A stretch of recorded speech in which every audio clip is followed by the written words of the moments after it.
நான் கொஞ்சம் மாமா நீங்க முடிப்போரை பத்தி நீங்க பேசுங்க, நான் கொஞ்சம் பைபாஸ் போறேன். அதாவது அருமையான ஆட்சி நடைபெற்றுக் கொண்டிருக்கிறது நம்முடைய முதல்வர் தளபதியுடைய ஆட்சி. இந்தியாவில் உலகமே பாராட்டி கொண்டிருக்கிற ஆட்சிக்கு இடையூறு செய்வதற்காக ஒரு 4 பைத்தியங்கள் இங்க தமிழ்நாட்டில் நம்ம ஆட்சிக்கு இடையூறு பண்ணிக்கிட்டு இருக்கிறாங்க.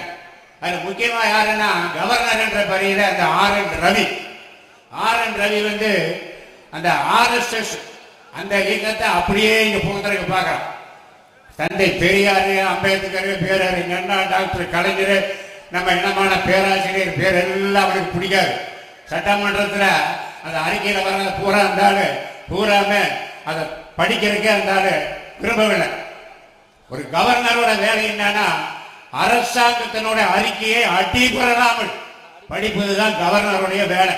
கமா புல் ஸ்டாப் கூட மாற்றக்கூடாது, அதுதான் கவர்னரோட வேலை. ஆனா அந்த ஆள் வந்து அரசாங்க அறிக்கைக்கு எதிராக என்னென்ன மனசுல தோணுதோ அதையெல்லாம் வந்து இஷ்டத்துக்கு படிக்கிறார். ஆனா இது மரபை மீறுவதா அல்லதான் அல்லது நீங்களே சொல்லுங்க. ஆக இப்படிப்பட்ட கவர்னர் அந்த ஆளுக்கு சில நேரங்களில் பைத்தியம் பிடிச்ச மாதிரி அடைஞ்சிட்டு கிடக்கிறான். அதெல்லாம் இந்த நாட்டு மக்களுக்கு நன்றாக தெரியும். இப்ப சமீபத்தில் நடந்த சட்டமன்றத்தில் கூட அந்த ஆளு வந்தால் லெப்ட் ரைட் போட்டுக்கிட்டு அந்த ஆளு வந்து உட்கார்ந்துடைய இப்பவே வந்து தமிழ்தாய் வாழ்த்து தான் முதல்ல பாடுவாங்க. அந்த கூட்டம் முடிகிறப்பதான் தேசிய கீதம் ஜனகன. இவன் என்னன்னா ஏன் தேசிய கீதம் பாடுறாங்க? இவன் எப்படின்னா இவன் பேண்ட்டை போட்டுட்டு அண்டர்வேர் போட்டு அண்டர்வேர் போட்டு பேண்ட் போடணும். இவன் வந்துக்கிட்டு பேண்ட் போட்டுட்டு அண்டர்வேர் போடுற ஆள் போட்டுருக்கு. அந்த மாதிரி ஒரு லூசு. ரெண்டாவது இந்த அண்ணாமலை இவன் ஒருத்தன் பிஜேபிக்கு தலைவர். இவன் வந்து என்னன்னா இந்த அண்ணா பல்கலைக்கழகத்துல ஒரு மாணவி கற்பழிச்சுட்டாங்களாம். இவன் விண்ணுக்கும் மண்ணுக்கும் குதிக்கிறான். பெரியவனுக்கு மானம் பிடிக்கிட்டு அடிக்குதுங்க. ஏன்னா இவன் என்ன பண்றான், அதை கண்டிச்சு இவனே சாட்டியில் அடிக்கிறான். அவனே சாட்டியில் அடிச்ச வழிக்குமா? எப்படி அடிக்கணும்னா எங்க வீட்டு பிள்ளையில எம்ஜிஆர் நம்பியார் அடிக்கிற மாதிரி அடிக்கணும். ஆமா, நம்பியாருக்கு மஞ்சப்பத்து போட்ட மாதிரி அவனுக்கு அண்ணாமலைக்கு மஞ்சப்பத்து போட்டிருந்தா உண்மையா அடிக்கணும். உண்மையாக சார் அடி வாங்கணும். ஆனா அதை விட்டு போட்டு அவன் வந்து நடிக்கிறான். இந்த மாதிரி லூசர்லாம் இருக்கிறானுங்க. இவனுக்கு எல்லாம் வந்துக்கிட்டு எங்க ஆட்சிக்கு குற்றம் குறை சொல்லிக்கிட்டே கிடக்கிறானுங்க. அதை பற்றியெல்லாம் கவலைப்படுறதே கிடையாது. நம்ம தளபதி அவர் சொன்ன மாதிரி இந்த கவர்னரை தயவு செஞ்சு மாத்தாதீங்க. ஏன்னா அவன் இருந்தா தான் நம்மளுக்கு நல்லது. அப்பதான் அந்த மக்களுக்கு நல்லது கெட்டது தெரியும். அப்புறம் இன்னொரு இந்த சீவக்கட்ட சீமர் பெரியாரை பற்றி பேசுறதுக்கு உனக்கு என்னடா யோசிச்சு இருக்கு? பெரியாரோட கெண்டக்கால் மயிருக்கு சமாதானாங்க. பெரியாருடைய தியாகம் என்ன, அவருடைய உழைப்பு என்ன, அவருடைய சொத்து என்ன, அவர் அந்த சொத்தெல்லாம் பூரா மக்களுக்காகவே கொடுத்த அந்த வள்ளல் தன்மை என்ன. இன்னைக்கு வந்து பெரியார் மட்டும் தோன்றி இருக்காவிட்டால் அந்த சீமா வந்து கோமணம் கட்டிட்டு ஏரோட்டி இருப்பான். அவனை எல்லாம் படிக்க வச்சு இந்த அளவுக்கு மேல கொண்டு வந்தது யாரு? தந்தை பெரியார், பேரறிஞர் அண்ணா, டாக்டர் கலைஞர், பேராசிரியர் பெருந்தையப்பட்ட பாடு. ஆனா அந்த நன்றி கிட்ட நாய் இதையெல்லாம் மறந்துக்கிட்டு பிஜேபி கைக்கூலி வாங்கிட்டு கட்சியில் கிடக்குறான். இந்த நக்கர நாய் செக்கையும் பார்க்காதா சிவலிங்கத்தையும் பார்க்காதாமா அந்த மாதிரி நக்கிட்டு கிடக்குற ஒரு நாதாரி பையன் தான் அந்த சீமா. அதை பத்தி மேற்கொண்டு மாமாட்டியே நான் விட்டுறேன். அப்புறம் ஒருத்தி இந்த மென்டல் ஆறு இந்த பிரேமலதான் இவளா இந்த கைக்கூலி வாங்கிட்டு வந்துக்கிட்டு எங்க ஆட்சியை அவசியம் இல்லாம ஒரு ஆதாரம் இல்லாம குற்றச்சாட்டு சொல்றாங்க. இவங்க எல்லாம் என்னன்னா கூலிக்கு மாரடிக்கிற கூட்டம். விஜயகாந்த நல்ல விதமா கவனிச்சிருந்தா அந்த இன்னும் உயிரோட இருந்திருப்பான். அந்த ஆளும் சரியா கவனிக்காம விட்டு போட்டு இவன் அங்க பெட்டி வாங்க இங்க பெட்டி வாங்குற சுத்தருக்கே இவளுக்கு நேரம் போகிற போட்டுருக்கு. அப்புறம் யாருன்னா இது அந்த இன்னொரு 2-3 பேர்லாம் இருக்காங்க. இன்னொன்று முக்கியமா இந்த டெட் பாடி எடப்பாடி வந்து உண்மையிலேயே எம்ஜிஆரோட கட்சியை நடத்துறதுக்கு உனக்கு லாயக்கே கிடையாது. இடைத்தேர்தலை போய் எம்ஜிஆர் இணைத்து புறக்கணிக்கலாமா? இந்த மாபெரும் இயக்கத்தை நடத்தின எம்ஜிஆர் ஆரம்பிச்ச கட்சியை போய் நீ இடைத்தேர்தலை புறக்கணிக்கிற. இது எந்த அளவுக்கு கேவலம். 10 தோல்வி பழனிசாமி ஏன் இந்த தலைவர் நிக்கல? 11வது தோல்வி 1000 சொல்லி போட்டு பயந்துக்கிட்டு சரின்னு சொல்லி போட்டு எல்லாம் சீமானுக்கு எல்லாம் கொடுத்துட்டாங்க. அவன் வந்துக்கிட்டு எழுமா இப்பதான் பெரிய வந்து எல்லாம் தமிழ்நாட்டை தூக்கி நிறுத்துறவன் ஒரு எம்எல்ஏ போய் என்ன பண்ணுவான்? நடப்பது திராவிட முன்னேற்ற கழக ஆட்சி. எங்கள்கிட்ட தான் அமைச்சர் அதிகாரம் நிதி எல்லாம் இருக்குது.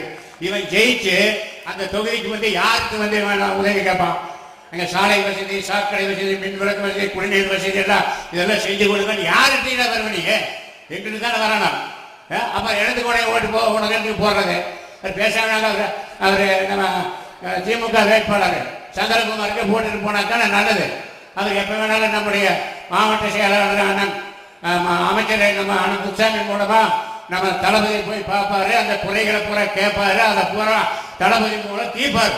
அதை போட்டு போட்டு இவன் வந்து அங்கே நினைக்கிட்டு வேணும்னு இனிமே ஓட்டு வாங்கி கிளிக்க போறான். நம்ம ஏடிஎம்கே ஓட்டு, பிஜேபி ஓட்டு எல்லாம் இவனுக்கு கிடைக்கும்னு பழி வழங்கிட்டு கிடக்குறான். இவனை வாழ வைக்கிறதுக்கு அவங்க தயாராக இருப்பாங்களாம். இவன் வந்து மெஜாரிட்டி வந்தான்னா அப்போ அவங்களுக்கு கேவலம் வேண்டியா? ஆகவே இதெல்லாம் நடக்காது. ஆகவே இதெல்லாம் எண்ணி பார்க்கணும். இந்த தாய்மார்களை பார்க்குற போது உண்மையிலேயே ரொம்ப சந்தோஷமா இருக்குது. மாதம் 1000 ரூபா, வருஷம் 12,000. உங்களுக்கு இலவச பஸ் பேர் வந்து அதில் ஒரு எப்படி இருந்தாலும் 1000, அதில் ஒரு 12,000. அப்புறம் இந்த குழந்தைகளுக்கு சிற்றுண்டி, அது உண்மையிலேயே தளபதி அவர்கள் தேர்தல் அறிக்கையில் சொல்லவே இல்லை. பகல் பூரா மக்களை சந்திக்கிறாரு, இரவு பூரா சிந்திக்கிறார். எந்த அளவுக்கு இந்த மக்களுக்கு நல்லது செய்யலான்னு பார்த்து அந்த குழந்தைகளை கூட அவர் விட்டு வைக்கல. அந்த குழந்தைகள் காலையில பார்த்தா ராத்திரி இந்த இரவுல பழைய சோறு, இந்த மிச்சமான சாப்பாட்டில் தண்ணியை ஊற்றி வச்சு அதில் காலையில் பழைய சோறு சாப்பிடாம போகுது பாவம். இதை சிந்திச்சு தான் இன்னைக்கு தினசரி ஒவ்வொரு நாளைக்கு ஒவ்வொரு விதமான உணவு, இட்லி, இடியாப்பம், பருப்பு சோறு, நெய் சோறுட்டு இன்னைக்கு விதவிதமா சாப்பிட்றத பார்த்து போட்டு இந்த மக்கள் எல்லாம் உண்மையிலேயே அந்த தாய்மார்களுக்கு வந்த சந்தோஷத்துக்கு அளவே இல்லை. அது இந்த பட்டி தொட்டியெல்லாம் கிராமம் எல்லாம் காலையில் 6 மணிக்கு எழுந்திரிச்சு வேலைக்கு போறாங்க. அது எங்க போய் அந்த குழந்தைகளுக்கு சிற்றுண்டி வழங்குறது? இப்ப என்னன்னா சௌகரியமா அவங்க போறாங்க, குழந்தைகள் போறா நம்ம முதல்வர் பார்த்துக்கிறாரு, அவரோட குழந்தைகளே சொல்லிட்டாரு. ஆகவே இன்னைக்கு அந்த சிறுவர் சிற்றுண்டி திட்டம் உலகமே பாராட்டுது.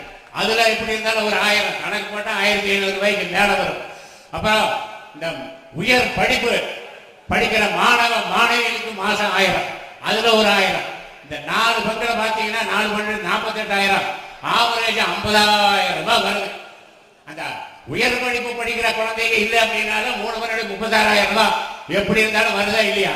இன்னைக்கு தளபதி அவர்கள் சொன்ன மாதிரி திராவிட முன்னேற்ற கழகத்தின் திட்டங்கள் ஒவ்வொரு வீட்டிலையும் ஏதோ ஒன்றில் அனுபவிச்சுட்டு இருக்கிறீங்களா இல்லையா? இதெல்லாம் ஏதோ எடப்பாடி ஏதாவது செஞ்சாரா? அந்த ஆள் கேட்கிறாரு, 3.5 வருஷம் வந்து ஆட்சி வந்து அவர் ஸ்டாலின் என்ன செஞ்சாருன்னு கேட்கறிய, கொஞ்சமா அது உனக்கு ஏதாவது இறக்கம் இருக்குதா? ஏதாவது டிவி பார்க்கறியா, நீ பேப்பர் பார்க்கறியா, இல்லை யாராவது சொல்லி கேள்விப்பட்டிருக்கிறியா? இப்போ 1000 கொடுத்ததாரு, அந்த பஸ் பேருந்து பயணம் கொடுத்ததாரு, இந்த சிற்றுண்டி கொடுத்ததாரு, இந்த கல்லூரிகளுக்கு அந்த மேற்படிப்புக்கு இலவச இதுக்கு அந்த பணம் கொடுத்தது யாரு? மாமனா மச்சானா? மானம் கேட்டவன. எதற்கு சொல்லுகிறாய் குறை? ஏன் சொல்லுகிறாய் குறை? போரடித்து நெற்புவிக்கும் மேலை நாட்டு உழவர் கூட்டம் பரங்கி உன் உடலையும் போரடித்து தலைஞனை நெற்கதிர்களாய் குவித்து விடும். ஜாக்கிரதை, துடிக்கிறது மீசை, அடக்கு அடக்கு என்று சொல்லி எங்களுடைய முதல்வர் தளபதியோட ஆணை எங்களை போன்ற பேச்சாளர்களை தடுக்கிறது. இல்லை என்றால் மகனை எங்க பேச்சிலே பீஸ கிழிச்சு நார வச்சு தோரணம் கட்டி தொகை விட்டு போட்டு போயிடும். அதனால நாங்க அட்டைக்கு வாசிக்கிறோம். இதே தாய்மார்களுக்கு நாங்க 1000 ரூபாய் கொடுக்கறத இப்ப சில நம்ம தந்தைமார்கள் ஆண்களுக்கெல்லாம் கொஞ்சம் சங்கடம். ஏன் எங்களுக்கு கொடுக்கல? ஏன் கொடுக்கலன்னா, உங்கள்கிட்ட கொடுத்தா ஆளுக்கு 500 கொடுக்கறதா தான் மோர திட்டம் இருக்குது. ஆனா உங்களுக்கு கொடுத்தா அந்த 500 மறுபடியும் அது வேற எங்கேயாவது போயிடும். தாய்மாருக்கு கொடுத்தா அது அப்படியே இருக்கும். உங்கள்கிட்ட கொடுத்தா 106 மணி போடுவீங்க, தாய்மாருக்கு கொடுத்தா 100 பண்ணுவாங்க. அதைத்தான் அன்னைக்கே பட்டுக்கோட்டை கல்யாண சுந்தரம் மக்களை பெற்ற மகராட்சி பணத்துல சேர்த்த பணத்தை சிக்கனமா செலவு செய்ய பக்குவமா அம்மா கையில கொடுத்து போடு சின்ன கண்ணு தான் சொன்னார். அப்பா கையில கொண்டு சொல்லல. அதனாலதான் தாய்மார்கள்ட்ட 1000 கொடுத்துருக்குது. ஏன் நீங்க போய் கேட்டா கொடுக்க மாட்டாங்களா? தாராளமா வாங்கலாம். இன்னைக்கு பொங்கல் பரிசையே 1000 கொடுக்கல 1000 கொடுக்கலன்னு சில பேர் எல்லாம் தூண்டி வர்றாங்க. என்ன பண்றது? நிதி நிலைமை இல்ல. நிதி நிலைமை இருந்ததுன்னா தளபதி ஒன்றும் பட்ஜெட் இல்லைங்க மாட்டார். அப்புறம் இன்னொன்னு முக்கியமா சொல்றேன், இந்த நீட்டு பிரச்சனையை பற்றி பித்தலாட்டு பிரச்சாரம் பண்ணிட்டு கிடக்கிறாரு. இந்த எடப்பாடியிலிருந்து இந்த அண்ணாமலையிலிருந்து நீட்டை கொண்டு போய் அங்க பார்லிமெண்ட்ல அந்த நிறைவேற்றலுக்கு ஓட்டு போட்ட சண்டான பாருங்க. இந்த 11 எம்பிகள், இந்த 11 எம்பிகள் மட்டும் அன்னைக்கு அந்த நீட்டுக்கும் அந்த குடியுரிமை சட்டத்துக்கு எதிர்ப்பு தெரிவிச்சிருந்தாங்கன்னா அந்த சட்டம் நிறைவேறி இருக்காது. அந்த தீர்மானம் நிறைவேறி ஜனாதிபதி கையெழுத்தெல்லாம் ஆகி அந்த சட்டம் பாஸ் ஆயிடுச்சு. எப்படி போய் தளபதி அதை நீக்குவாரு? அது கோர்ட்ல கேஸ் இருக்குது. அந்த கேஸ் முடிஞ்சாதான் அந்த நீட்டுக்கு நீக்கும். ஆகவே இதெல்லாம் நீங்க எண்ணி பார்க்கணும். முள்ளுநாள கொண்டு போய் சேலை போட்டுட்டாங்க. அதை சீக்கிரமா எடுனா எப்படி எடுக்கிறது? வேகமா எடுத்தா கிளியுமா கிளியாதான்? அந்த மாதிரி தான் நீட்டை கொண்டு போய் சிக்க வச்சிருக்கானுங்க. அதே மாதிரி இந்த குடியுரிமை சட்டத்தை எல்லாம் நீங்க வந்துக்கிட்டு நல்ல விதமா நீங்க தெரிஞ்சுக்கணும். ஆனா மாமா இந்த பகுதி மக்கள் பத்தி ஏற்கனவே தெரியும். நான் 2-3 கூடத்துக்கு வந்திருக்கிறேன். ஆனா இதே அண்ணா மதுரை செந்தில் அண்ணன் தான் திருமண பிரச்சாரத்துக்கு ஒரு இடத்துக்கு வர சொன்னார். அதாவது நீங்க பஸ் ஸ்டாண்டுக்கு வந்துட்டு வந்து கூட்டிகிட்டு போவாங்க. நான் நேரமாக வந்துட்டேன். ஆளை காணா. அப்புறம் 4 தாய்மார்கள் அங்கே நின்றுருக்காங்க. அவங்கள்ட்ட கேட்டேன், இந்த திருமண பிரச்சாரத்துக்கு மாவட்ட செயலாளர் வர சொன்னாரு, அதுக்கு எப்படி போற இந்த ரோடு போகுமான்னு யதார்த்தமாக கேட்டேன். தம்பிக்கு எந்த ஊர்? நான் பொள்ளாச்சி பக்கம் ஆனமலைங்க. இந்த மாசாணியம்மன் கோயில் இருக்குது அந்த ஊரா? ஆமாம், அதே ஊர் தானே. உங்கள் ஊரில் ரோடு போகுமாக்கா? இங்கெல்லாம் ரோடெல்லாம் போகாது. ரோடு இங்கே தான் இருக்கு. நம்ம தான் ரோடு போனோம்னா இந்த கேள்வி கேட்டு அந்த பதிலை கேட்டோன்னே எனக்கு தூக்கி வாரி போட்டுருச்சு. இது இவ்வளவு விவரமா இருக்கலான்னு. சரி, எப்படி அதை கேட்டு போட்டு அந்த கூடத்துக்கு போறது? இன்னொரு நாய் மட்டும் கேட்டேன், இந்த கையை மேலே தூக்காட்டி இப்படி அந்த கூடத்துக்கு போகலாமான்னு கேட்டேன். நீங்க மேலே தூக்கிட்டு போகலாம், கீழே கையை தொங்க போட்டுட்டு போகலாம். உனக்கு எப்படி தெரியுமா அப்படி போனாங்க? இவ்வளவு விவரமா இருக்கிற ஆளு. அப்புறம் கடைசியில் ஒரு கேள்வி கேட்கலாமா வேண்டாமா? சரி, எப்படி நான் கூடத்துக்கு போயிடலாமா கேளுங்கன்னு சொல்லி போட்டு நீ எப்படி தான் போறதுன்னு கேட்டேன். நீ எப்படி வந்தியா அப்படியே போ. நீ பஸ்ஸில் வந்தியா, காரில் வந்தியா, சைக்கிளில் வந்தியா, ஆட்டோவில் வந்தியா, நடந்து வந்தியா? அந்த அளவுக்கு விவரமா இருக்கிறீங்க. ஆனா இதே தாய்மார்கள் சில நேரங்கள்ல என்னன்னா அந்த நல்லவங்களை தேர்ந்தெடுக்கிறதுக்கு நீங்க அதை விட்டுறீங்க. இதே தாய்மார்கள் சந்தைக்கு போனீங்கன்னா கருப்பை கடிச்சு பார்த்து வாங்குறீங்க, இனிப்பு இருக்குதா இல்லையா? வெண்டைக்காயை பொடிச்சு பார்த்து வாங்குறீங்க, மூப்பா பிஞ்சாடு. ஆட்டை புடிச்சு பார்த்து வாங்குறீங்க, கறி நல்லா எட்ட வருமாடு. சட்டியை தட்டி பார்த்து வாங்குறீங்க, ஓட்டையா உடச்சலாடு. கேவல கருவாடு கருவாடு, அது ஏற்கனவே நாத்தம். அதுல கெட்டனத்தை நல்ல நகை வாங்குறீங்க. முருங்காய் முறுக்கி பார்த்து வாங்குறீங்க, பிஞ்சா மூப்பானு. கத்திரிக்காய் பொறுக்கி பார்த்து வாங்குறீங்க, சொத்தையா சொல்றீங்க. இவ்வளவு தெரிஞ்ச தாய்மாரிக நாட்டை ஆளுநருக்கு நல்ல ஆளுகளை பொறுக்கி எடுக்கணும்னு சொன்னா சில நேரங்களில் நல்ல ஆளுகளை பொறுக்கி எடுக்க பதிலா பொறுக்கிகளையும் திருக்கைகளையும் தேர்ந்தெடுத்து சீட்டு வந்த ஒரு ஏற்று இருக்கிறீங்க. மேற்கொண்டு இந்த மாதிரி தவறெல்லாம் தயவு செய்து நீங்க செய்ய மாட்டீங்கன்னு நாங்கள் நினைக்கிறோம். இருக்கிற ஒரு எப்படி இருந்தாலும் ஒரு 500 தாய்மார்கள் ஜப்பான்ல பிறக்க வேண்டியதெல்லாம் இங்க பிறந்திருக்கிறீங்க. ஒரு 200 ஆம்பளைகள்லாம் அமெரிக்காவில் பிறக்க வேண்டியதெல்லாம் இருக்கிறீங்க. நாங்கள் உங்களுக்கு நிலவரம் நாட்டு நிலவரம் எல்லாம் சொன்னாதான் உங்களுக்கு விளங்கம்னு நாங்கள் நினைக்கிறேன். அத்தனை சமாச்சாரம் தெரியும். ஆகவே எப்ப தேர்தல் வந்தாலும் சரி, நம்முடைய திராவிட முன்னேற்ற கழகம் ஆட்சி வந்தா தான் அந்த நாட்டு மக்களுக்கு விடிவு காலம். அப்புறம் ஒருத்தர் பார்த்துருக்கிறார் மாமா, நடிகர் ஒருத்தர். யாரு? இந்த நாள் கட்சி ஆரம்பிச்சுட்டு ஆட்சி பிடிக்க போறாராமா. ஏன்னா மாபெரும் சக்தி படிச்ச எம்ஜிஆரே 5 வருஷத்துக்கு பிறகுதான் ஆட்சி பிடிச்சாரு. 72 கட்சி ஆரம்பிச்சு 77 தான் ஆட்சி பிடிச்சாரு. நாங்க 18 வருஷத்துக்கு பிறகுதான் 49 ஆரம்பிச்ச கட்சி 67 தான் நாங்க ஆட்சி பிடிச்சோம். இவர் முதல் நாள் வந்தோடனே ஆட்சி பிடிச்சிட்டு வராங்க. இவர் என்ன நாட்டு மக்களுக்கு என்ன பண்ணனார்? இதை கடன்பட்டு கஷ்டப்பட்டு நஷ்டப்பட்டு துன்பப்பட்டு துயரப்பட்டு அடிபட்டு மிதிப்பட்டு உதைப்பட்டு சித்திரவதைப்பட்டு சீரழிப்பட்டு ஏதாவது விலைக்கு சரித்திரம் இருக்குதா? சும்மா சினிமாவில் டான்ஸ் ஆடிட்டு பாட்டு பாடிட்டு போனா சரியா வருமா? எல்லாரும் எம்ஜிஆர் ஆக முடியுமா? எல்லாரும் என்டிஆர் ஆக முடியுமா? இந்த 2 பேரும் தான் சினிமாவில் நடிகராக இருந்து ஆட்சியை பிடிச்சவங்க. எல்லாரும் கலைஞராக முடியுமா? இல்லை எல்லாம் ஜெயலலிதா தான் ஆக முடியுமா? அதெல்லாம் ஒன்றும் முடியாது. இந்த பல்பெல்லாம் ஒன்றும் வேகாது. இந்த வர்ற 26 எலெக்ஷன்ல ஒரு 4-5 கட்சிக்கு 3 விழா பண்ண போறாங்க. எல்லாம் ஆளை குழி தோண்டி அந்த கட்சியெல்லாம் போட்டு எல்லாம் கருங்கல் எல்லாம் போட்டு கெட்டிச்சு எல்லாம் போறாங்க. மேல சிமெண்ட் பால் ஊற்றி விட போறாங்க வர 26. ஆமா, அதனால இந்த 26ஓட எடப்பாடி ஆட்டம், இந்த விஜய் ஆட்டம், இந்த அண்ணாமலை ஆட்டம், இந்த சிவக்கட்ட சீமாரோட ஆட்டம், பிரேமலத ஆட்டம், எல்லாம் எங்க ராமதாஸோட ஆட்டம், அன்புமணி ஆட்டம் கொண்டு எல்லாம் ஓயத்தான் போகிறது. அந்த மக்களுடைய கோபம் உங்க மேல பாயத்தான் போகிறது. ஆகவே இதுக்கு மேல நான் பேசிட்டு இருந்தா நீங்க அண்ணன் எங்க மாமாவோட பேசி நீங்க ஆவலா கேட்டு இருக்கிறீங்க. இந்த கொரோனா காலத்தை மட்டும் நான் ஒண்ணு சொல்லிட்டு முடிச்சிடுறேன்.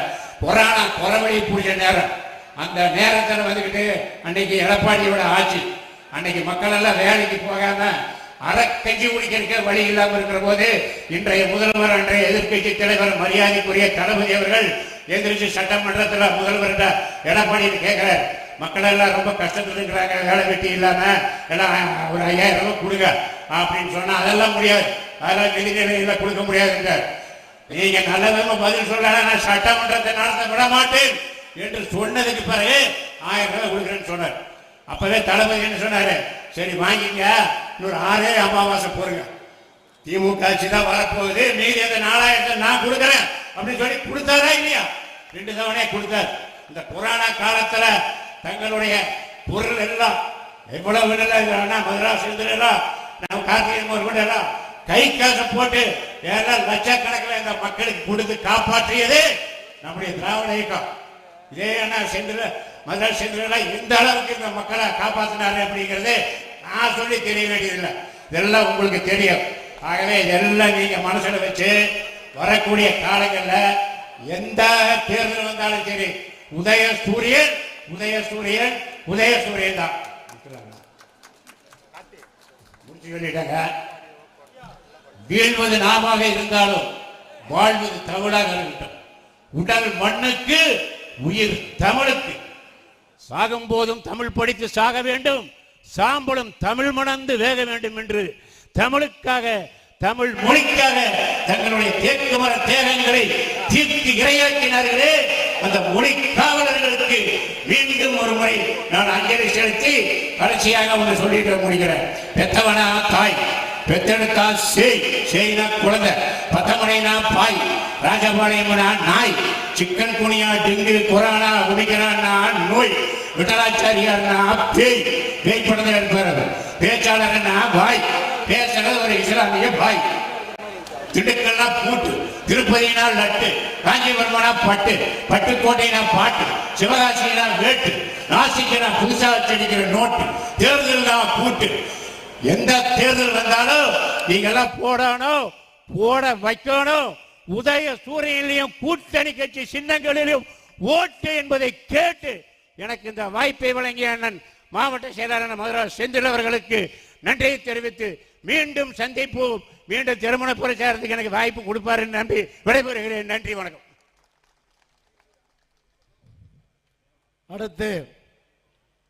அடுத்த ஆண்டு நடைபெறுகின்ற சட்டப்பேரவை தேர்தலில் நாமக்கல் மேற்கு மாவட்டத்தில் உள்ள 3 தொகுதிகளிலும் வெற்றி கனியை தளபதியின் கை திருக்கரங்களில் ஒப்படைப்பதற்காக இரவு பகல் பாராமல் இமைப்பொழுது மறவாமல் கழக பணியை துடிப்போடு ஆற்றிக் கொண்டிருக்கின்ற மேற்கு மாவட்ட கழக செயலாளர் அண்ணன் மதுராஸ்